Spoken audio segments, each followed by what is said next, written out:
오늘 함께 나눌 하나님 말씀은 마가복음 12장 35절에서 37절까지의 말씀입니다. 예수께서 성전에서 가르치실새 대답하여 가라사대 어찌하여 서기관들이 그리스도를 다윗의 자손이라 하느뇨. 다윗이 성령에 감동하여 친히 말하되 주께서 내 주께 이르시되 내가 내 원수를 내 발 아래 둘 때까지 내 우편에 앉았으라 하셨도다 했느니라. 다윗이 그리스도를 주라 하였은즉 어찌 그의 자손이 되겠느냐 하시더라. 백성이 즐겁게 듣더라. 아멘.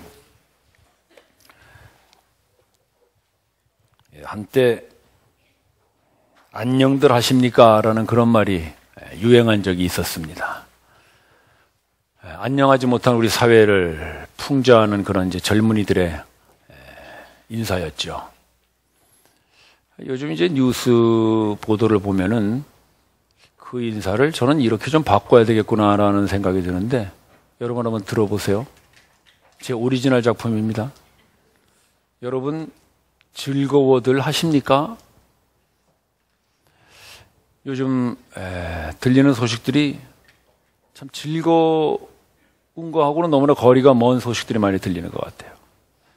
우울하고 어둡고 참 답답합니다. 그래서 참 이 시대를 살아가는 우리들 모두가 즐거움이라는 말을 잊은 지가 참 오래됐겠구나, 참 이런 생각이 들었습니다. 그런데 사실 우리들뿐만 아니라 예수님 시대에도 동일했습니다. 예수님 시대에는 이스라엘 백성들이 로마 식민지 하에 있었을 때 아닙니까? 그러니까 식민지 국가로서 당하는 그 고통은 우리 부모 세대들이 다 겪어봤으니까 우리도 많이 전해 들어서 알지요. 경제적으로는 모두 로마에 착취당해서 빈곤의 그런 살림들을 살아야 했고, 사회적으로는 식민지 국민이라고 차별받는 그런 참 즐거움이라고는 찾아볼 수 없는 그런 시대의 사람들이었습니다.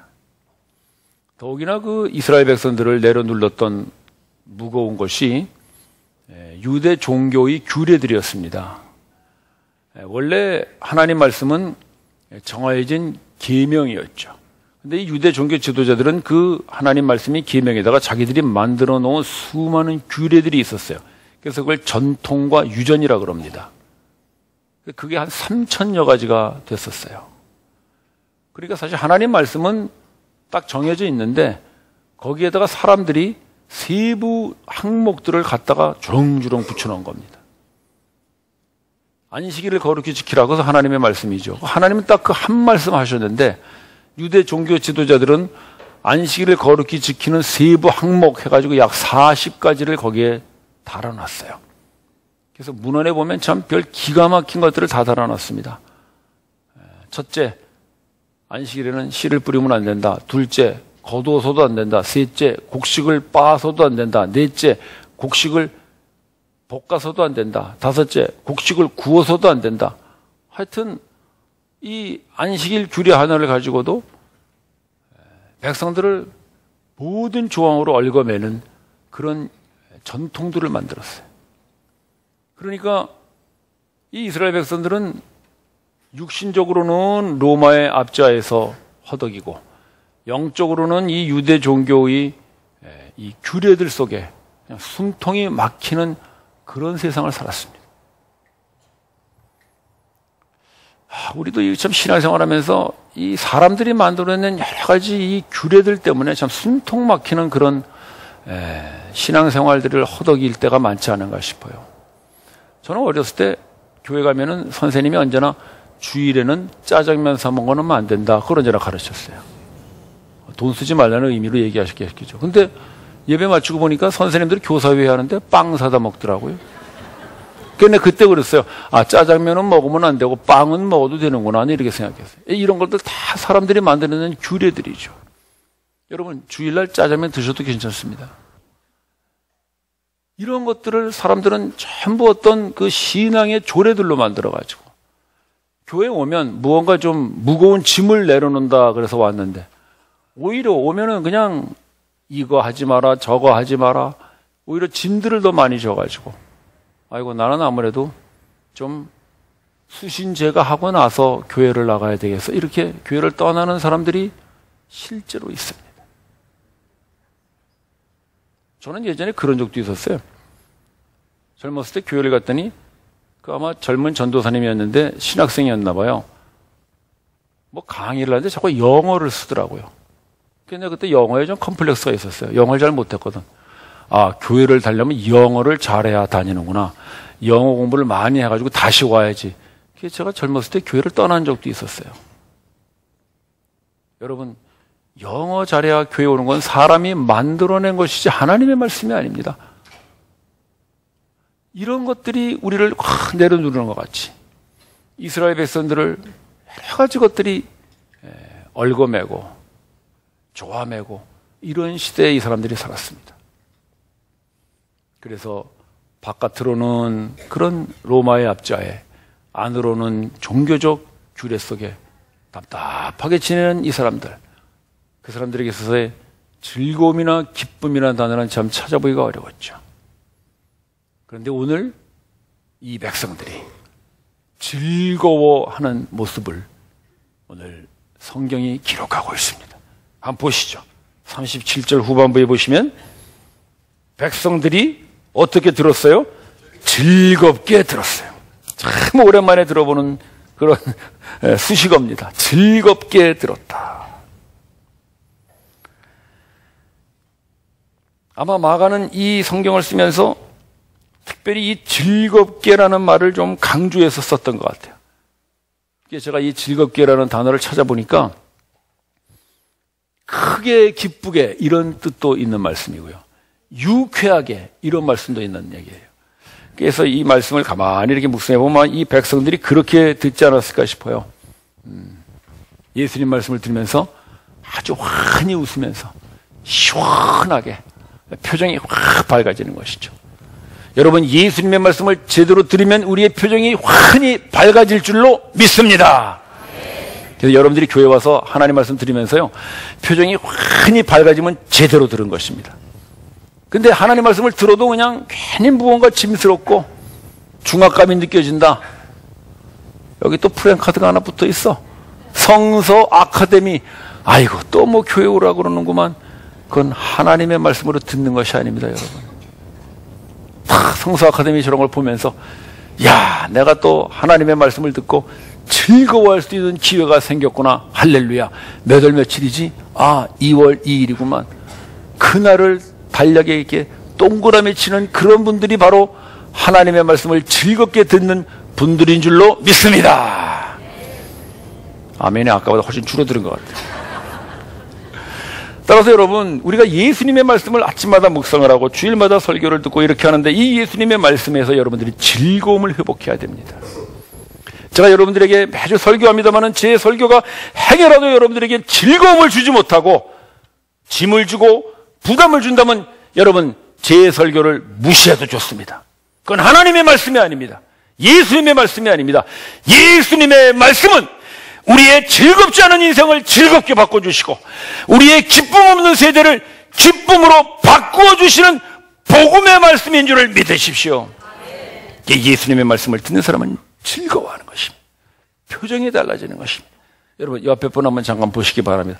표정이 좀 달라졌나요? 네. 예수님의 말씀 듣는 사람 표정이 달라지는 것입니다. 즐겁게 들어야 합니다. 도대체 예수님이 어떤 말씀을 하시길래 이 사람들이 이렇게 즐겁게 들었나? 우리 37절 다시 한번 봅시다. 왜 그리스도가 다윗의 자손이라고 하느냐? 그 말씀 아시죠? 그리스도가 다윗의 자손이라고 하는 것은 유대 종교 지도자들이 계속 가르쳐왔던 그들의 가르침입니다. 그런데 이 말씀은 실제로 이사야서에 나와 있는 말씀을 이 유대 종교 지도자들이 가르친 것이죠. 우리 말씀 한번 봅시다. 이사야서 11장 말씀인데 보시면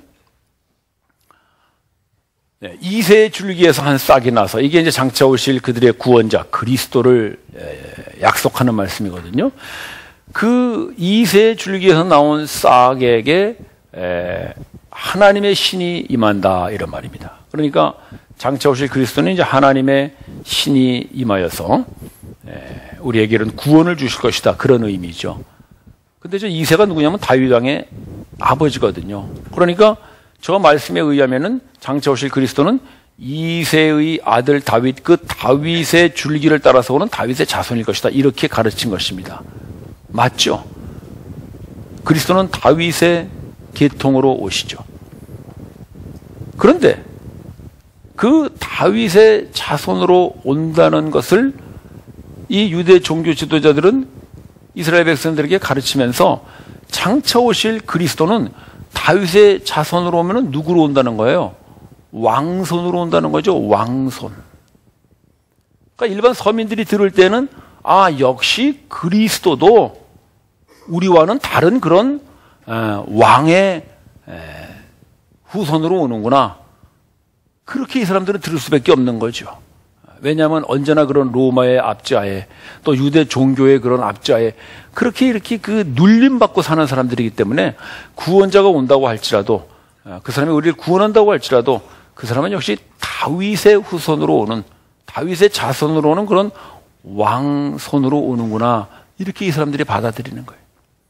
그런데 예수님께서 오늘 놀랍게도 그렇지 않다고 말씀하시는. 아니 분명히 이사야서에 다윗의 자손으로 그리스도가 오신다고 그랬는데 예수님이 그게 아니다라고 말씀하시는 이유는 뭘까요? 그것이 36절 말씀인데 한번 보십시오. 36절에 보시면 다윗의 시에 보면 주께서 내 주께 일렀을 때 그렇게 하면서 두 분의 주를 말씀하세요. 두 분의 주, 주께서 내 주께. 이 말씀은 예수님께서 시편 110편 말씀을 인용하여 하시는 말씀인데 우리 원본을 한번 보도록 합시다. 시편 110편 말씀. 여기 보시면 앞에 주는 누구냐면 여호와를 말씀하시는 거예요. 하나님을. 근데 뒤에 내 주는 누구냐면은 하나님이 아닌 또 다른 어떤 주님이 있다는 것입니다.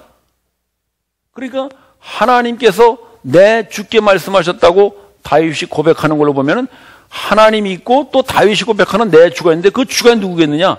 바로 장차 오실 그리스도다라고 예수님이 해석해 주시는 거예요. 새로운 해석을 하시는 것이죠.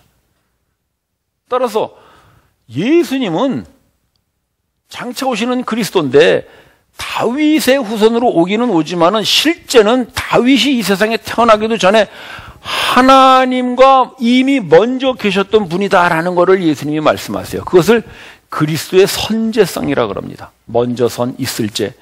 그리스도는 먼저 계셨던 분이에요. 이 땅에 다윗의 혈통을 따라 오시긴 오시지만은 다윗의 자손으로 오시는 것이 아니라 다윗보다 훨씬 전에 하나님과 함께 계셨던 또 다른 하나님, 바로 그 성자 하나님으로 계셨다는 것을 예수님이 말씀하시는 거예요. 근데 그 얘기를 듣고 이 백성들이 즐거워해요. 왜 즐거워했을까요? 그것은 이제까지 그렇게 다윗의 자손으로 왕손으로 오실 것이라고 이야기하는 그 유대 종교 지도자들의 가르침이 아니다라고 그들의 가르침을 반박하시는 것 때문에 이 백성들은 시원하고 유쾌하고 즐거워하는 것입니다. 그만큼 이 유대 종교 지도자들의 가르침은 이 백성들에게 어떤 기쁨이나 즐거움을 주는 것이 아니라 계속하여 억압하고 얽어매는 그런 무거운 짐으로만 들려왔던 것입니다. 그런데 그 유대 종교 지도자들의 가르침을 누가 감히 반박하겠어요? 반박하면은 종교회의에 회부되거나 파문당하거나 그런 무서운 그 종교가 사로잡고 있는 사회 속에서 아무도 감히 유대 종교 지도자들의 가르침에 대해서 반박할 사람이 없었죠. 예수님이 하신 거예요. 예수님이 그 유대 종교 지도자들의 가르침에 대해서 반박하시면서 그 그리스도는 다윗의 자손으로 오는 그런 왕손이 중요한 것이 아니라 바로 그 다윗보다 먼저 계셨던 분, 바로 그 하나님과 함께 계셨던 분으로 바로 너희들 속에 너희들과 같은 그런 평범한 서민으로 오신다는 것을 예수님이 선포하시는 것입니다. 이것은 유대 종교에 대한 엄청난 저항이고 반론인 것이죠. 따라서 백성들의 마음을 시원하게 해주고 백성들의 마음을 아주 유쾌하게 해주는 그 예수님의 말씀은 그들이 이제까지 들어왔던 그 기존의 가르침들, 그 유대 종교의 그 가르침들을 뒤바꿔주는 그런 변혁으로 그 유대 종교에 짓눌려 있는 백성들을 시원하고 즐겁게 해주십니다. 그것이 바로 예수님의 말씀입니다. 사실 따지고 보면 예수님의 말씀은 언제나 그런 식이었습니다. 우리가 잘 아는 대로 산상수훈에 예수님이 자주 쓰던 말씀이 그거죠. 옛사람은 이렇게 말하였을 때 나는 너에게 이렇게 말한다. 옛사람이 누구겠어요? 바로 그 유대 종교 지도자들이 쭉 전해 내려오는 전통과 유전이거든요. 그들의 그 전통과 유전을 반박해서 예수님이 하시는 말씀이 나는 너에게 이렇게 말한다. 저항하시는 거예요. 반박하시는 것이죠. 뒤집으시는 거예요. 역전을 일으키시는 거예요. 예수님의 말씀이었어요. 따라서 우리가 예수님의 말씀을 들을 때 가장 중요한 것은 우리가 이제까지 들어왔던 세상의 가르침, 우리가 이제까지 들어왔던 세상의 논리를 뒤집는 역전과 반론이 있을 때 여러분 그 예수님의 말씀이 우리를 내려놓는 모든 세상의 압제로부터 해방과 자유를 주는 즐거움으로 들리게 될 줄을 믿습니다. 그것이 예수님의 말씀의 능력인 것이에요. 따라서 우리가 예수님의 말씀을 매일 들으면서도 맨날 그 얘기구나, 착하게 살아라, 좋은 일 하고 살아라 하는 그런 도덕과 윤리의 말씀으로 듣고 만다면 우리는 결코 예수님의 말씀에서 즐거움을 찾을 수가 없어요.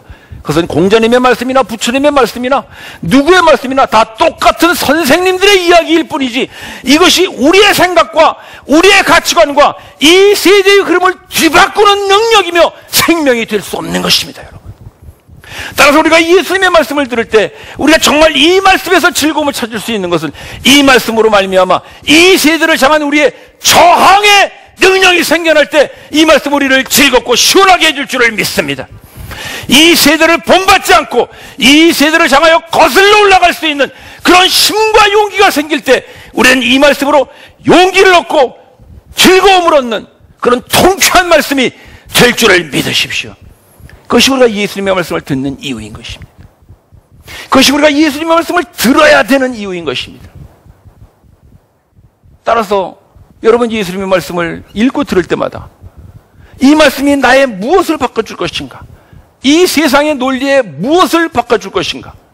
이 세대의 흐름에 무엇을 뒤바꾸실 것인가를 찾으면서 여러분들이 예수님의 말씀을 읽고 묵상하면 이 백성들과 같이 여러분들은 매일매일 말씀을 읽을 때마다 시원한 통쾌감과 그 즐거움을 누리는 말씀의 풍성함을 맛보게 되리라 믿습니다. 사실 따지고 보면 예수님의 생애가 그런 생애였습니다. 예수님은 만왕의 왕으로 이 땅에 오셨습니다. 그럼에도 불구하고 그분은 왕궁에서 왕으로 태어나시지를 않습니다. 오히려 마구간에 태어나시죠. 그분이 마구간에서 태어나심으로 말미암아 마구간과 같이 초라한 인생을 사는 우리 모든 서민들에게 진정한 동지가 되어주십니다. 예수님이 우리의 동지가 되어주심으로 우리에게 왕궁이 부럽지 않은 즐거움을 주시는 예수님이십니다. 그것이 바로 예수 그리스도의 탄생이 우리에게 즐거운 이유인 것입니다. 예수님은 갈릴리 어부들을 제자로 부르셨습니다. 그때 많은 지식인들, 율법 학자들이 있었지만 예수님은 그런 사람들을 부르지 않고 무식하고 배운 것도 없는 그런 어부들을 제자로 부르십니다. 그럼으로써 많이 배우지 못하고 그런 높은 지위를 가지지 못한 우리 같은 서민들에게도 얼마든지 예수님의 제자가 될 수 있다고 하는 그 기쁨과 즐거운 소식을 전해주시는 것입니다. 그래서 예수님은 낮은 자를 불러서 높은 자를 부끄럽게 하시는 분이십니다. 낮은 우리들의 즐거움이 되어주시는 것이죠. 많이 배우지 못한 우리들을 불러서 많이 배웠다고 자랑하는 자들을 수치스럽게 하시는 예수님이십니다. 가지지 못한 우리들을 불러서 가진 자들을 부끄럽게 하시는 예수님이십니다. 그래서 예수님을 인하여 배우지 못하고 가지지 못하고 높은 지위가 없는 우리 같은 서민들도 얼마든지 그분으로 인한 즐거움을 누릴 수 있게 하시는 예수님이십니다. 역설이죠. 참으로 예수님은 생애도 역설이었고 그분의 가르침도 역설이었습니다. 그분은 하늘에 보좌가 있는 분이시지만 이 땅에서는 머리 들 곳도 없이 사셨습니다. 거처 없이 사셨죠. 그러므로서 이 땅에 집 없는 많은 서민들에게 동일한 동질감을 주심으로 그 집 없는 서러움이 오히려 예수님과 함께 검소한 삶을 살 수 있다고 하는 데 대한 즐거움과 기쁨이 되게 하셨습니다. 저는 언젠가 그런 검소함의 즐거움을 한번 맛본 적이 있습니다. 제가 예전에 뉴질랜드 바이블 college 공부할 때 학교에서 이제 저희 가족이 가니까 가족용 자그마한 집을 주더라고요. 그 사람들은 이제 플랫이라고 그러죠. 아주 작은 집인데. 그 들어가 보니까 집이 그냥 하도 오래돼가지고 카페트가 다 매끈매끈해요. 원래 카페트가 이렇게 좀 약간 보실보실해야 되잖아요. 근데 하도 그냥 낡아가지고 매끈매끈하고 이제 그 사람들 다 나무로 집을 짓는데 나무 기둥이 페인트질이 다 변해가지고 무슨 색깔인지도 모르겠어요. 그리고 거기에 이제 있던 아이들이 낙서를 했는가 막 이렇게 그림도 그려져 있고.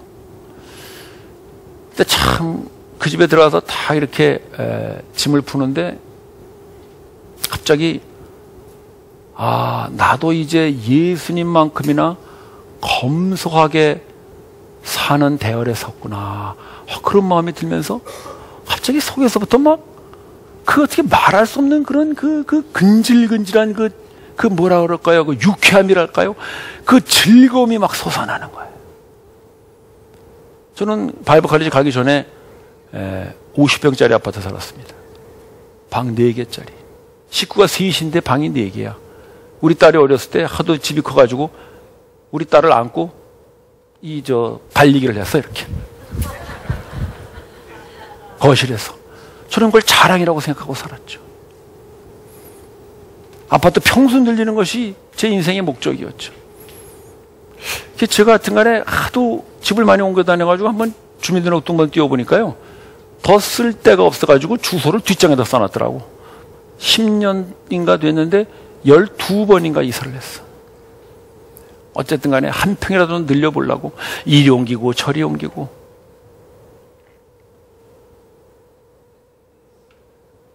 그것이 저의 가치관이었고 그것이 이 세상 사람들이 살아가는 시대의 흐름이었죠.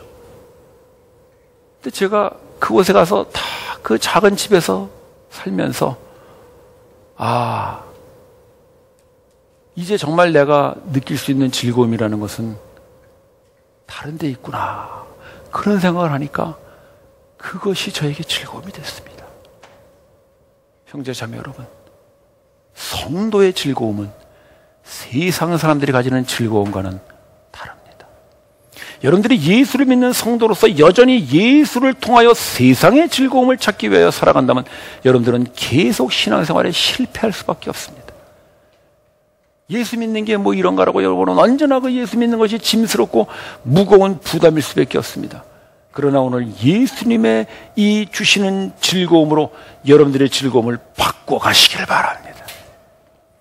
성도의 즐거움은 세상의 즐거움이 아닙니다. 성도의 즐거움은 세상 사람들이 즐기는 그런 많이 배우는 것과 많이 가진 것과 배부른 것이 아니라 오히려 배고픔에도 행복하게 사는 그것을 보이는 것이 예수님을 따라 사는 즐거움인 줄을 믿으십시오.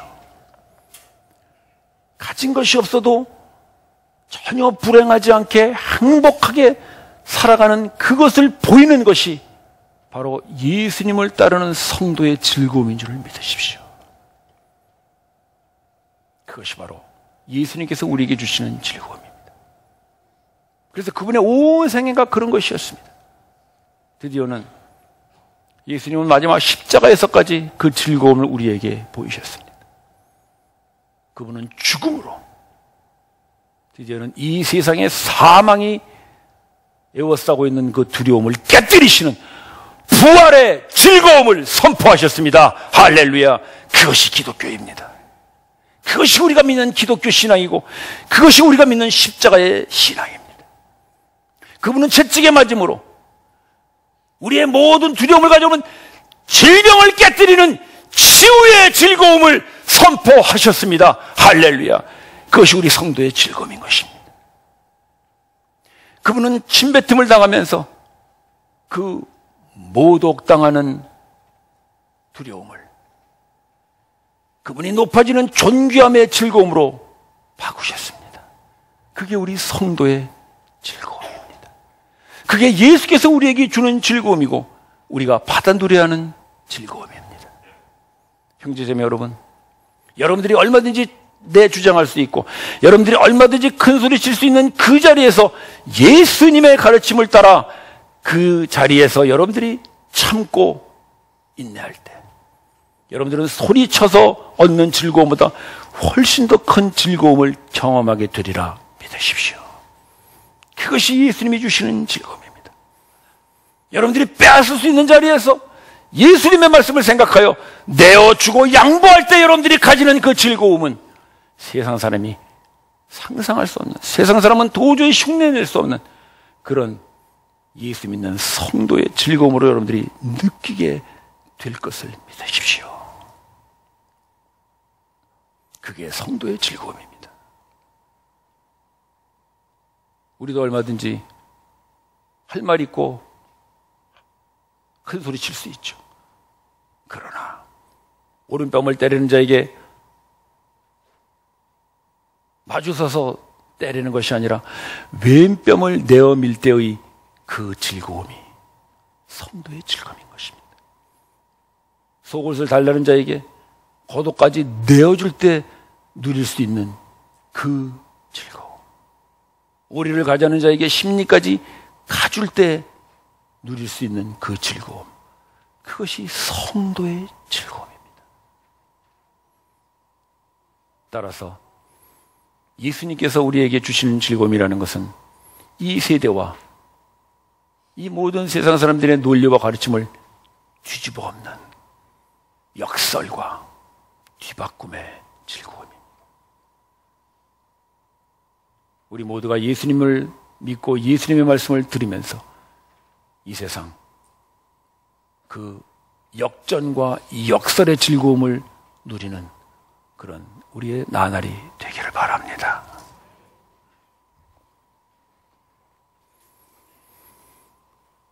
요즘은 즐거워들 하십니까? 라는 질문을 해야 되는 그런 참 암울한 시대입니다. 그러나 그것은 오늘뿐만이 아닙니다. 예수님 시대에도 그랬고 다가오는 미래도 그럴 것입니다. 지금 정치 지도자들은 우리나라가 곧 4만 불 시대 선진국 대열에 들어갈 것이라고 외칩니다. 그런 날이 곧 오겠죠. 그러나 그 4만 불 시대를 누리는 선진국이라는 곳 우리 다 가보지 않았습니까? 일본, 미국, 유럽 다 가보니 어떻든가요? 그들에게 진정한 즐거움이 있던가요? 4만 불 시대가 우리를 즐겁게 해주지는 않습니다. 오히려 그 4만 불을 떠받치기 위한, 그 국민소득을 떠받치기 위한 우리의 피곤함과 스트레스만 더하지 않을까 싶습니다. 형제자매 여러분, 우리 성도의 즐거움은 그런 데서 찾는 것이 아닙니다. 성도의 즐거움은 바로 예수님의 말씀에서 찾는 것입니다.